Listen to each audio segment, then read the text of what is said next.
Hey, welcome to Laird Wellness Live. Scott Laird. Jodi Laird. Good to see you. We haven't been here in a couple of weeks. Apologies, I've been a little busy. Yes. It's been nuts ever since Keith Johnson went on the Health Awakening show with me, and maybe you are watching as part of that. And yeah, he's having great success. I just talked to Keith this week, Jodi. Right. He was having some struggles. We were trying to figure out what was wrong, and he decided, well, I'm just going to dive in. I'm gonna really do what Scott said, and then I'm going to watch this other video. I gave him this other video to watch from Dr. Eric Berg, and it said very much the same thing what we're doing. He got a couple of pointers from that, and he had the most amazing results. He lost like 5 pounds in 1 week. Wow. He was struggling up and down and up and down. All of a sudden, just woof, and just like he's Nice. going berserk. So anyway, we are.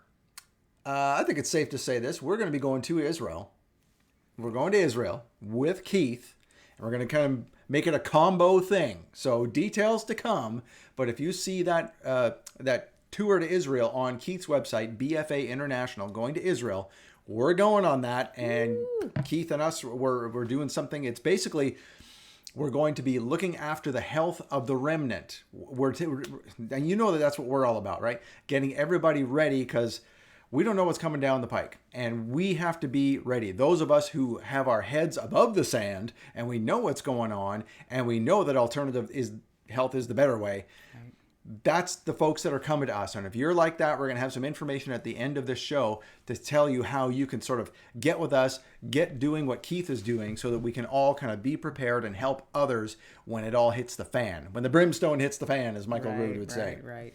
So anyway, where have we been? So we've been to... oh my goodness. Where was that? It was, I keep wanting to say Smallville. It was Maryville, Tennessee, which is a suburb of Knoxville. Yeah. And we spoke in Knoxville spoke near Knoxville in Maryville at the library there. Stayed at a real cool place that was owned by a former Miss Olympia that we didn't realize. It was kind of cool. They had their own little gym downstairs and everything. It was kind of cool. So that was really neat. Nice little city. Yeah, beautiful little city. Reminds me of Asheville, but not as weird. Yeah. Right. Yeah. You know, what's Asheville's mantra? Keep Asheville weird. So anyhow,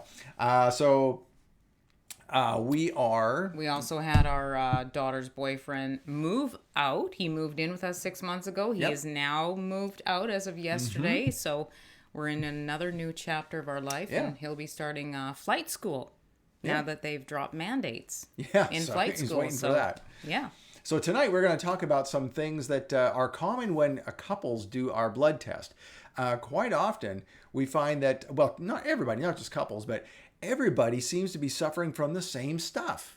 You know, it's kind of like we keep coming up against this over and over and over again. Like, wow, this is more prevalent than we thought. And it's all hidden stuff. Right. Stuff you wouldn't realize unless you did a blood test. And people walk around for years with stuff not knowing what's going on. Or stuff that nobody tests for, usually. That's what I mean. Nobody tests for it. Or they don't know to even test for it. And here they're struggling with all this, and the doctor's like, well, here, try this, and here, try that. And even naturopaths and everybody are like, well, I don't know, try this supplement, try that herb. But nothing's working. Why? Because all these things are underneath that you never knew. So that's what we're going to talk about tonight. And it's things that we test for and things that we can help you figure out. So the first thing we want to do is talk about dehydration. Everybody's dehydrated. There's a couple of markers that we look at, and there's sort of three. There's one that's sort of very indicative of being dehydrated, and that's GFR. And that has to do with the kidneys and how well they're working. And usually that number is down if your kidneys aren't working that good. And usually it's because you're dehydrated. And so I look at that number, and then I also look at two other numbers called hematocrit and hemoglobin. If all three of those are out of whack, you're definitely not drinking enough water. And I ask people, how's your water habits? I don't have any. Yeah, okay. Well, your blood test shows it. So sometimes, we always say that blood flow is everything. And you've got to have water to have blood flow, because blood is a water-based thing, right? So you've got to have enough water to make the blood flow, to make everything work right.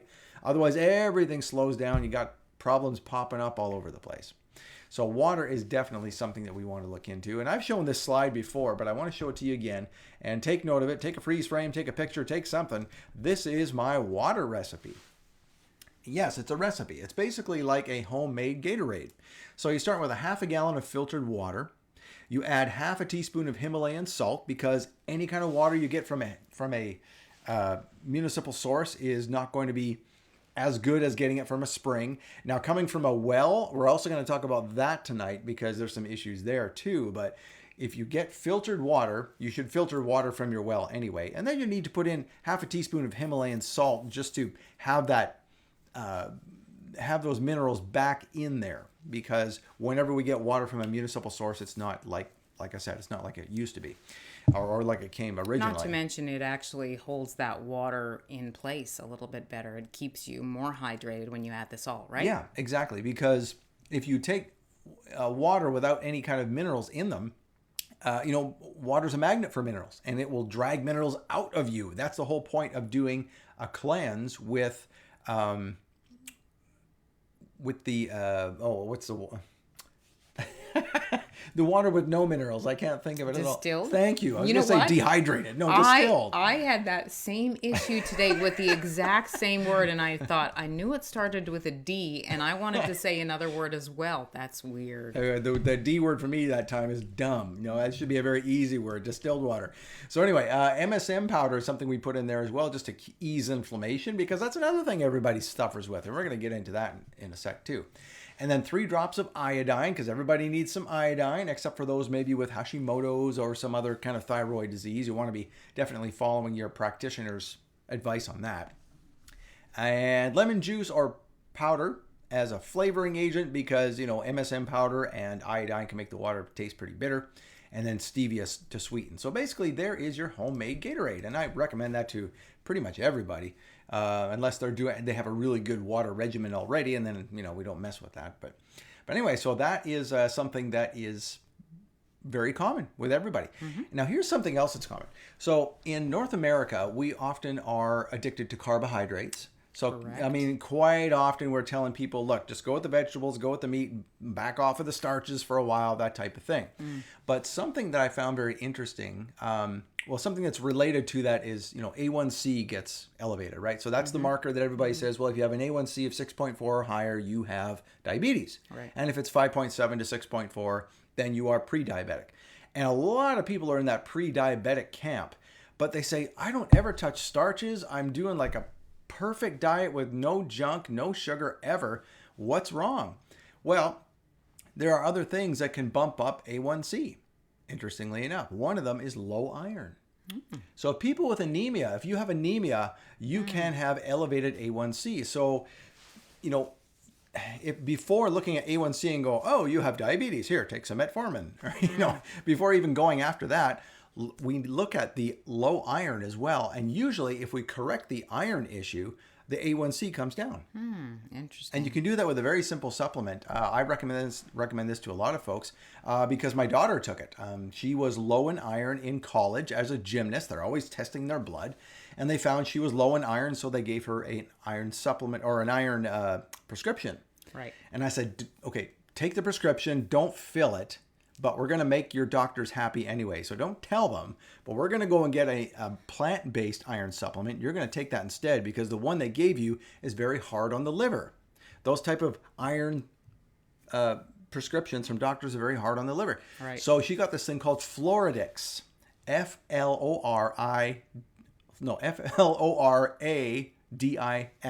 Floradix. And you can find it on Amazon. And it comes in either a liquid or tablets. And it's just iron derived from plant sources. So my daughter took that, long story short. She went for the next blood test. Ding. Oh, look, you're fine. You must have taken our supplement. Yeah, sure, doc. Yeah, sure I did. So anyway, it works. And so that's what I recommend to everyone if you have low iron. Now, you don't want too high of iron either. And usually that is a problem with men. See, women, you guys get rid of iron every month. Naturally. Until right? a certain age. Until a certain age. And then usually at that point, then women, postmenopausal women, have to look after their iron as well. So if you have elevated iron, that can be an issue.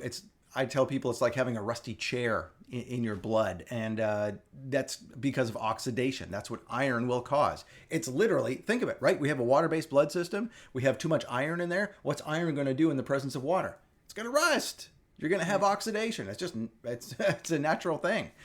And so you don't want to have too much iron in there. Now, if you have high iron and high ferritin, ferritin is the body's storage of iron. Just in case you don't have enough, the body kind of keeps some back, but sometimes it gets locked in the cells. And then you get too much, you get a buildup. So if you have too much iron and too much ferritin, it's very easy to get rid of because you do just like what a monthly cycle would do. Go give some blood. Right. Just go do a blood donation once or twice a year if you have high iron. You'll take care of it naturally. That's honestly what I have to do. I was high in iron last time. I'm doing a lot more meat than I used to because I used to be vegan. So my body's probably like, whoa, what are you doing here? Coupled with the fact that we like to use cast iron cookware. Yep. So that also can add iron. So yeah, you need to think about giving blood.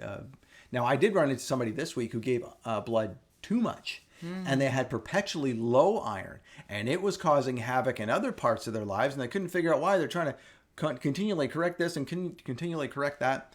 Well, they had a sibling who died at 3 years old of leukemia. So it was very, it hit close to home, and they wanted to give blood as often as they could. So that was a very, philanthropic thing they wanted to do, is give blood as often as possible. But it was hurting her. She was perpetually low iron and causing herself other health issues. So you really need to, I told her that's a great thing you're doing, but you need to spread it out a little bit. Maybe only do it half as much as what you're doing, and your other issues will stop, essentially. So that's another thing you have to look out for as well. So high iron, low iron. See, you need to test anyway so you know where you're at, because how do you know if you got low iron or high iron? You won't, unless you test. And then it could maybe solve some other questions you got about other things you're struggling with. Now, stealth infections are rampant because, and they can cause other issues undetected by mainstream medicine because they don't test for these things. True. They're like, well, maybe it's this. Well, maybe it's that, going through their usual list. But it's like, wait a minute. There are some things that we test for, and we've actually added them. You know how we used to have these, we still do have the 55 biomarker test. That's how we always talk about it, right? Well, we've added 3 more. Jodi said, why don't we add these 3 as a bonus? Doesn't cost any more. We'll just throw them in and we'll test them for you. They're very affordable tests. We'll cover the cost for you. It's the same price as it always was, but you can get these 3 other tests, and they are H. pylori, Mycoplasma pneumoniae, and Chlamydia pneumoniae. Now that third... Chlamydial antibodies. Chlamydial antibodies, sorry. Yes, chlamydial antibodies. And so chlamydia antibodies, a lot of people look at that and go, well, I've been married for 25 years. I don't have chlamydia. They just think venereal disease, but that's not it. We're going to show you that it can cause all kinds of other things as well. Now, H. pylori, let's start with that one. So what's H. pylori? A lot of people have stomach ulcers. If H. pylori is left undetected for years, that can cause a stomach ulcer. And then people are taking Pepsid AC and all these things and trying to correct it with over-the-counter junk. And really all it is a bacterial overgrowth that basically dilutes stomach acid, does not allow you then to break down food, and then you don't get the nutrients. And then, of course, if your body doesn't have nutrients, you're going to get brain fog and headaches and this and that, and body's not going to work right. All because you're not digesting food because of a stupid little bacteria. And guess what? You can get rid of it with a very targeted probiotic that is sold on Amazon. It's sold everywhere. Very simple. So that's an easy thing that we test for too. That can solve all kinds of issues. And if you've never even heard of H. pylori, it could be the cause of all your problems. So there's a good thing to test for. So now Mycoplasma pneumoniae. Let's just get into that one. So Mycoplasma pneumoniae. So pneumoniae, you might say, well, that sounds like pneumonia. Well, it's spelled very similarly, if not exactly like pneumonia. In certain cases. And so you think, well, that's just a respiratory thing. If I get a cold or flu or if COVID or something like it comes around, I'll be concerned about it then. Well, yes and no. Yeah, that is, if you just did a mainstream Google search, that's what would come up. Right. Yeah. Now, I did find a study from India from 2010 about Mycoplasma pneumoniae, and this explained it so well, I thought, oh, this is better than I can explain it. So let's just read this study. So Mycoplasma pneumoniae, clinical features and management. Let's read the blue together. Apart from respiratory tract infections, this organism is also responsible for producing a wide spectrum of non-pulmonary manifestations, including neurological, so in your brain, neurological, brain, hepatic, which is liver, cardiac diseases, which is the heart, and all kinds of other things. So it is not just a thing about the lungs. So Mycoplasma pneumoniae, you definitely want to know if you are high in that. And we have found that people who couldn't, I had somebody again this week, the poor lady was morbidly obese. She knew she was, and she knew she had to do something about it. And she was very wise about trying to figure out how to get out of the situation she was in. But she couldn't absorb any nutrients. She was taking vitamin D like it was going out of style and all this. Her D level was still around 20. Oh, wow. And doing all she could. Why? Because these stealth infections. She had high H. pylori, high Mycoplasma pneumoniae. Aha! This is why we need to test for these things and get rid of them. Basically going after the root of the issue, and then everything works better. You don't have to do anything special. Just get rid of this stuff, and all of a sudden a good diet, exercise, and good, hydration habits will actually work. So, it's really not hard, but you do need to know what to look for. So Mycoplasma pneumoniae is one of those. Well, and that's the one I'm positive for, which I just found out, about a year and a half ago, something like that. And of course, I've done a lot of research on it. And it is not, they're not even sure if it's viral or bacterial at this point. And it does not have a cell wall. It's a microorganism that does not have a cell wall. And that means it hides inside your cells. It likes to hide, especially in the lungs and the thyroid. And guess what? I have a Hashimoto's. I mean, I don't have any symptoms because, we live a pretty strict life, but those numbers are still high, and I'm the type of person who wants to tweak those numbers and get rid of them so that I know that I'm healthy. Right. And so, that's one of the things that we're always looking at treating, and I'm tweaking, and I'm trying some different things like methylene blue, which pretty soon we're actually going to be doing some trials with methylene blue. Cool. So if you sign up for Health Revival Partners blog post, you'll find out all about that, and you could be a part of that trial if there's something going on. healthrevivalpartners.com, right? Yep. healthrevivalpartners.com. A little pop-up will pop up on the main screen. You put your email in there, and then you'll be invited to all the webinars, which is fantastic. Those are These awesome. Webinars are every Monday at noon, Tuesday at 8. It'll be Wednesday at 8 starting in March, and we have amazing guests every week. If you are into health or anything like that, and you're kind of nerdy when it comes to the health space, you will love these. I listen to everyone because I work there, but I listen because I enjoy it. They're awesome. Yeah, this is brilliant. And the guys we work with, Dr. Harshfield, Dr. Carter, Dr. Lewis, man, you begin to realize how smart these guys actually are. It is amazing. So anyhow, yes, Mycoplasma pneumoniae, and the fact that it doesn't have a cell wall. See, the reason that's important, because usually the way we attack a virus is we bust open the cell wall and then go after the virus. And so that's what we did with COVID, right? So zinc is the bullet, quercetin is the gun, is what Dr. Zelenko used to say, right? You had to shoot it into the cells in order to get rid of COVID. And so that was the whole idea. Break through the cell wall in order to attack the virus, and then it's defenseless. Well, this thing doesn't have a cell wall, so now what? That's why it's such a mystery. But there are ways now, and there's more research being done, and there's better stuff being done nowadays to get rid of that kind of thing. So, which Jodi's doing right now. Now, chlamydia antibodies. So chlamydia pneumoniae, what exactly is that? So we have something on that as well. This is interesting here too, because there are three. Let's just read the study here. This is not even a study. This is just sort of an informational piece for med students online. And here's just some information about it. So at the top there, in the first paragraph, not in the blue, but above that, you can see in the second line, these species consist of chlamydia pneumoniae, chlamydia something else I can't pronounce, and chlamydia trachomitis, which are obligate, intracellular, so there again, inside the cell, bacterial pathogens. Same kind of thing as Mycoplasma pneumoniae, right? So now let's go to the blue here. Chlamydia pneumoniae is involved not only in respiratory infections, okay, but also in the pathogenesis of multiple inflammatory conditions, including chronic obstructive pulmonary disease, so COPD, asthma, lung cancer. Look at this. We've seen this before.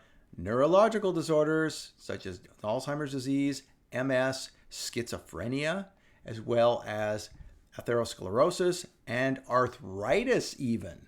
Wow, could that be it? There's another common thing that a lot of people have is arthritis. Could it be that you have some chlamydia pneumoniae that you did not know about? And as you can see, it's the same type of thing as mycoplasma pneumoniae.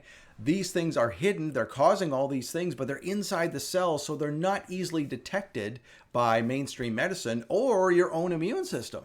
Right. That's why they're so hard to find. But this kind of test can determine your levels of these. Now, everybody has a little bit of these. And so we always have a detection of below 100 or below this or below that. And if they're below that, okay, great. You've just got this, a little bit of it like everybody does, but it's not a concern. It's not causing any issues. So what are you seeing now when you're doing labs quite more often? What's the percentage of people that have one of these things, chlamydia, pneumoniae, or let's put it this way, mycoplasma or H. pylori? I am surprised if someone does not have one of those three. Yeah, that's the way I feel too. Yeah, I told somebody the other day, I said, wow, I said, you're doing well. And he was an older guy. He was like 70 some. And I said, you've got the triple crown is what I called it. I said, you don't have either one of these three things. You're doing great because everybody has at least one. And you know what? Chlamydia pneumoniae is one of the most popular. Yeah. And people are always shocked by that and they're embarrassed and like, oh, did I do something as a teenager that got me this? And like, no. It's not an STD. This is, what we read about. It can be an STD, It can though. be, but here's the thing. Now, I know the pricing. So to test chlamydia pneumoniae, IgG, IgM, is $150. To test chlamydial antibodies, which includes pneumoniae, as well as the trachomatis, which is the STD, and then that other one that you couldn't say. The one that was all like consonants or something like that. It had no vowels. To test that, it's $20 for all three. Oh, wow. You're testing the antibodies, right? Yeah. You're not actually testing the IgG, and that's why we IgM. throw that in. Yeah. But yeah, that's why it's pretty cheap to test that. And in fact, all three of those are treated the same way. So there's no use spending the $150 to see which one it is, 150, 150, 150, when you can spend the 20, see which one it is, and we treat all three the same. Yeah, and you might as well get thrown in with all the rest of it, because then they're all interrelated with these other things too. Because if we say, okay, well, this marker's high and that marker's high and that marker's high, why is that? I can't figure that out. Oh, you've got chlamydia pneumoniae. Oh, that's why you're having arthritis issues. That's why you're having high inflammatory markers. That's why you've got this. That's why you've got that. Okay, now that all makes sense. Right. You see how that, and that's the same thing with the questionnaire. That's why we have the questionnaire too. Because it's like, why does this person have this and this and this? Oh, well, look in the questionnaire. That happens something in their life. Whatever. In their life, yeah, like a root canal or something. Yeah. Exactly. Something else that we found interesting too, that we said at the beginning of the show here, was that couples quite often have similar ailments. Mm-hmm. So you and I both have high thyroid. Mm-hmm. What's interesting is that Jodi's is autoimmune, mine isn't, but yet our numbers are very similar. Mm-hmm. Yours can go up and down, and mine, well, thyroid does go up and down, but where we sort of meet in the middle at like a TSH of 4. I still don't have autoimmune, but you do, and yet the number's the same. Well, and we often see couples both having chlamydial pneumoniae, or both having H. pylori. I mean, these things are transferable. I mean, I don't know that from a scientific point of view, but we see that a lot. And it's not just about that, but it's about even the house you live in. So mycoplasma pneumoniae, if you have cats and you have kitty litter inside the house. That's toxo, isn't it? Or toxoplasma gondii. Right. That's another one that is very common for people who have animals. Yep. Yes, thank you for that correction. That is Toxoplasma gondii. What else do we want to talk about here? Oh, okay. We talked a lot about this before, that people are over-medicating for stuff. We find that a lot too. That we look at these markers and it's like, wow, this person has really low cholesterol. And then but like, why? And we look at, they're being given a statin drug.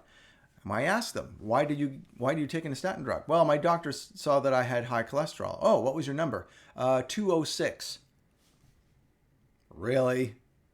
Yep. Really? No, that's a true story, but it was like 213. We talked to a gentleman this week. Oh, I'm talking about more than one. Okay. I bet this is a common thing. I talked to one specifically this week that said his doctor wanted to put him on statins. He thought he would try and rectify it with diet for a couple of months before he went on the statin. I said, well, what is your total cholesterol? And he said 213. I said, I would love to have a cholesterol of 213. Not that I care. But, right. I mean, mine's a lot higher than that, and it's still not an issue because it's not an issue. Right, because here's the thing. I'm not going to go through the whole thing. We have a whole show on cholesterol you can watch, but here's the crux of the matter, is that they're looking at absolute numbers, and they're trying to keep it under 199, right? That's the classic under 199.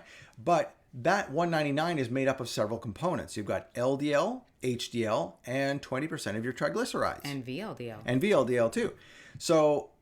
But HDL, which is quote unquote the good cholesterol, they don't have, not even mainstream medicine has an upper limit on that. Right.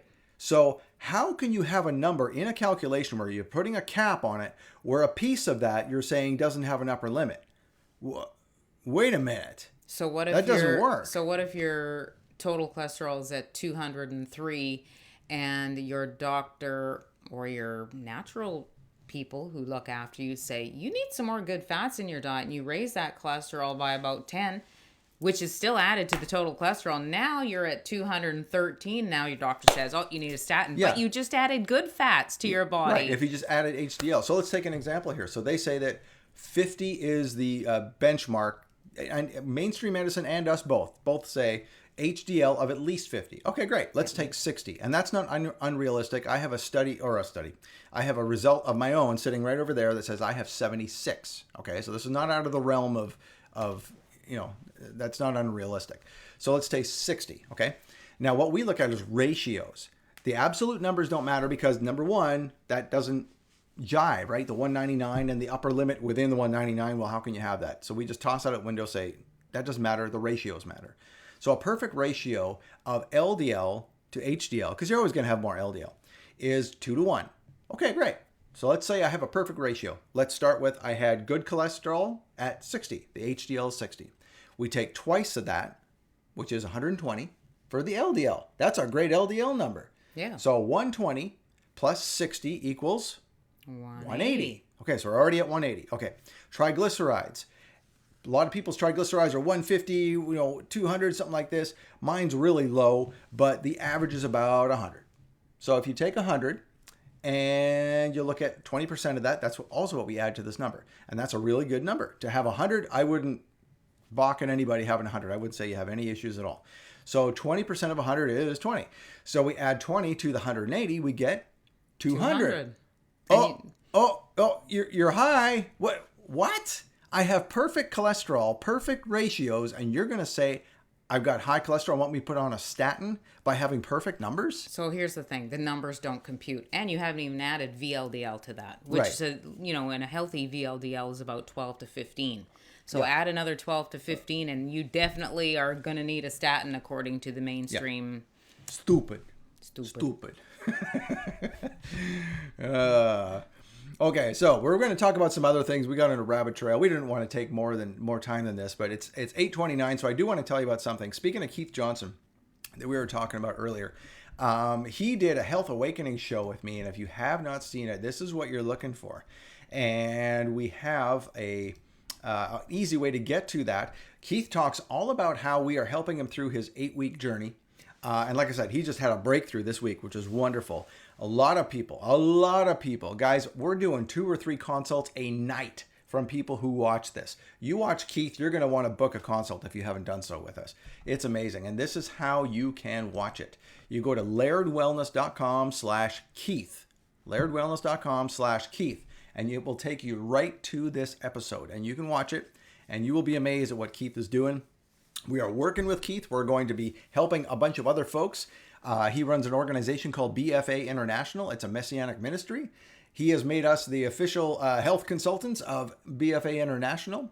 So we're very proud of that, and we're very happy to help everyone. It starts with a free consult, guys. We're not looking for doing the blood test even. You can just do a free consult at lairdwellness.com/consult. That's lairdwellness.com/consult. And you can get the free consult. 30 minutes. We spent time with somebody tonight. Did you? Yep. We had 30 minutes tonight. We talked about all kinds of things they could be doing. Not one of them involved our website or our blood test or anything. It's just like, here's some things you could do. Da, da, da, da, da. Now, of course, if you want to know about the blood test, yeah, I'll tell you about it because it's in your best interest to do it anyway. But anyhow, so that is that. And now speaking of that, if you want to go right to the blood test and say, you know what, I know I want to do it anyway. I don't even need the consult. And that's what some people are doing. They're just buying the blood test. I don't even know who these people are. And they're just going ahead with it, which is great. Mm-hmm. And you can do that too. lairdwellness.com/blood test. Easy as that. And you will get to the blood test. And we will be very happy to help you out.